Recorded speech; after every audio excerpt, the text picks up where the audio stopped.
Hi everyone, welcome to On the Other Hand. I'm Ariane Zurcher, and today I'm going to be demonstrating how to make a folded hexie. I'm going to show you how to do a folded hexie in a number of different materials. They're a lot of fun. I'll also go over different ways in which you can apply them to your project. Don't forget to hit the like button and subscribe. If you want to receive an email notification, you'll need to click on that little bell icon next to the subscribe button. I love hearing from you, so leave me any comments or questions you might have in the comments section, and don't forget to check out the description section. That's where I leave links to all the different things that I use in this video. So grab some material, a needle and some thread, and let's make folded hexies together. These are folded hexies. With these I used just a cotton print, and then I did some drizzle stitch inside and outlined each one with a back stitch. This one I just drew spokes around each. This is also a folded hexie done in velvet and then covered with French knots and a Dorset button that I attached and did a chain stitch around the edge. This is also a folded hexie. This one is done in wool. So you can see that they are quite different depending on the material you use.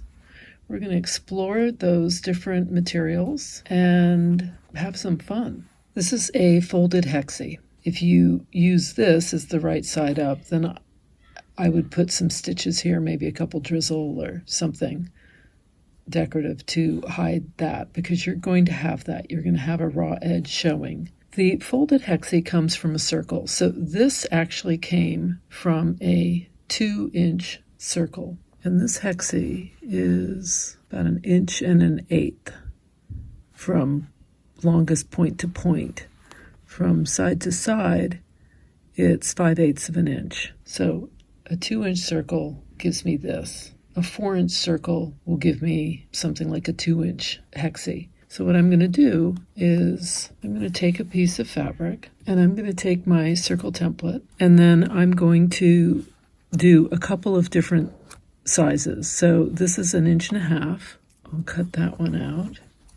And then I'm going to do one that's 1 inch. I'm going to fold it in half and just finger press it here like this. Then I'm going to fold it in half again the other way. I want to get my center. So there's my center. I love using Sue Sparga's Efina applique thread. It's a 60 weight cotton applique thread, and I love it. If you don't know about a quilter's knot, check out my video that I did on threading and knotting and ending threads. I'm going to put my thread right into that center and then come back down. If you're using thread that matches, you're never going to even see it. It'll be tiny. Then I'm going to come to the top about 1/8 of an inch or less in from the edge, but not too much further in than that, or your fabric is just going to start fraying on you and it's going to be tough. I'm going to finger press this. Now I'm going to go right into the edge here of that corner that I've made, bring my thread up and put that point down. Finger press, go right up into that corner.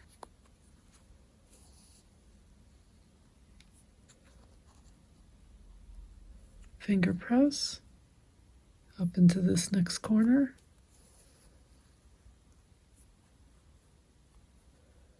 Finger press down, go up into this next corner.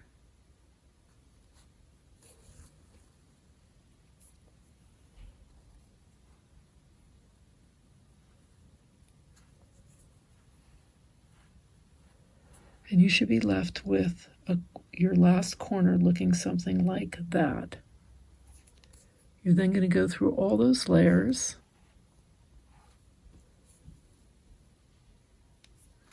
and you're going to press that right down to the center.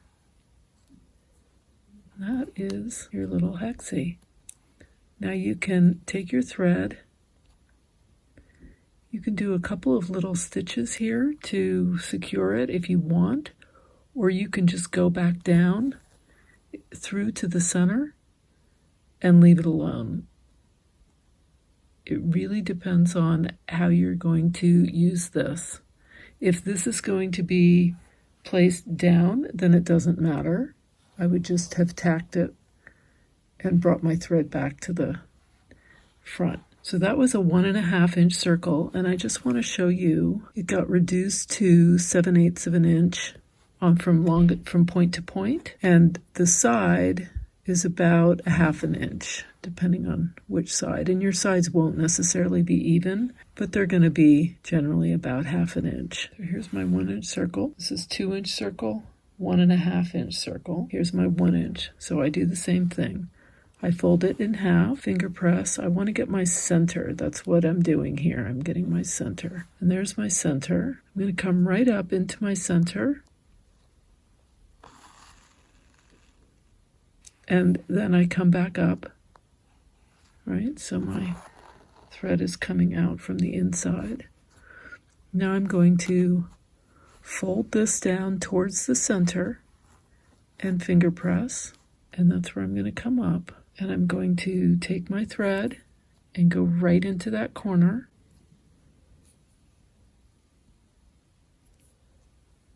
Finger press.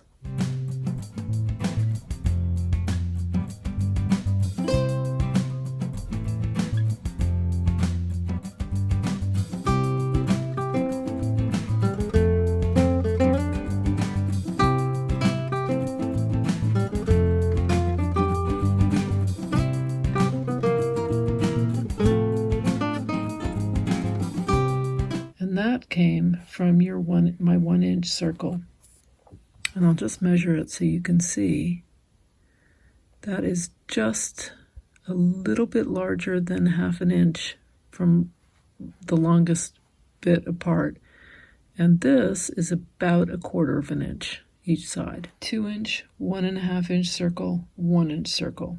And obviously if you get larger, you're going to have a larger folded hexie. I'll go ahead and show you now how to do them in a velvet, a wool, and a Dupioni silk. Each one's a tiny bit different, but basically the same concept. So I have my velvet, and I've backed it with Presto Sheer, which is this, Sue Spargo's Presto Sheer. With the velvet, I can go ahead and emboss this. I would do that after I've made my hexie. If you want to learn how to emboss silk velvet, I'm going to put the link to the video in the upper right-hand corner right now. Here's my 1 3/4 inch circle of silk velvet. This is a 1.5 inch circle of wool.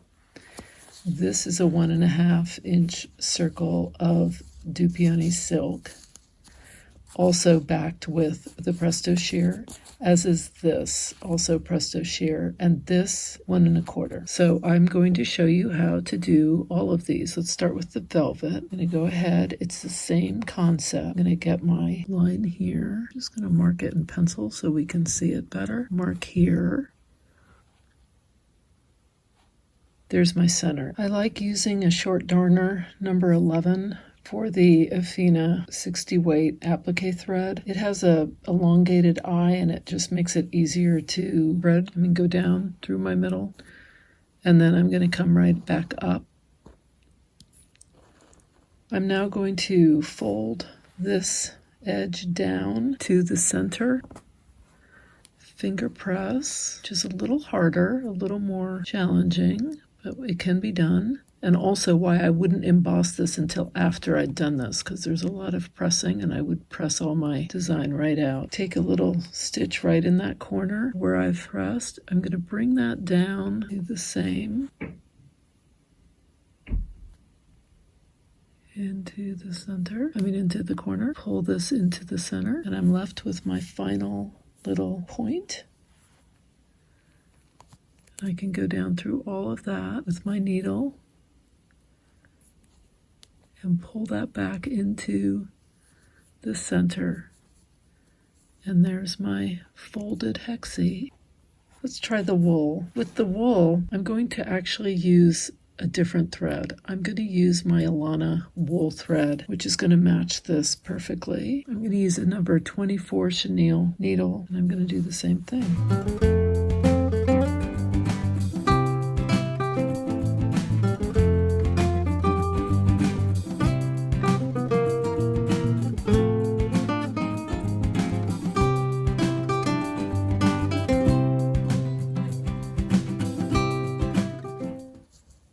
It's a little less defined. It's also a little funkier looking because I'm not sure why. I must have folded these set differently, but I can adjust them by kind of pushing them and then tacking them with my thread. If I wanted to, I could do that. I could pull this down, and there it is. It's kind of misshapen. I'll do this one.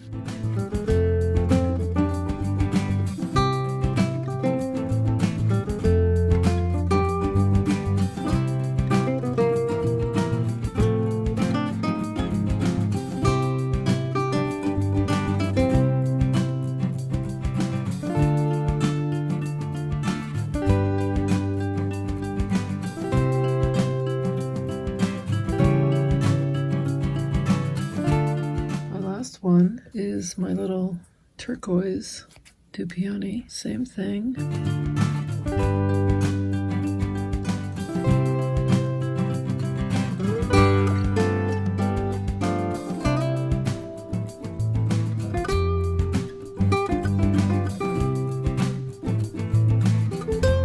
Again, depending on whether you're putting this as if it's going down like this or if it's going down the other way, will determine how you fix this. I'm kind of thinking I'm going to leave this as the top. These aren't perfect, they aren't. I mean, this side is longer, this side is shorter, and it all has to do with the way I was folding it. This one turned out better, but it's still not. If I measured each side, they wouldn't measure exactly. This one perhaps is the best of all. Cotton is certainly easier to work with than either the Dupioni, the velvet, which actually turned out not so bad, the wool, which that's a tougher one. And here's my tiniest of all. I hope you found this helpful. Thanks so much for watching. Please don't forget to hit the like button and subscribe. If you want to receive an email notification, you need to click on the little bell next to the subscribe button. I love hearing from you, so leave me any comments or questions you might have in the comments section, and don't forget to check out the description section because that's where I'm putting links to all the different things that I use. And until next time, here's to stitching together.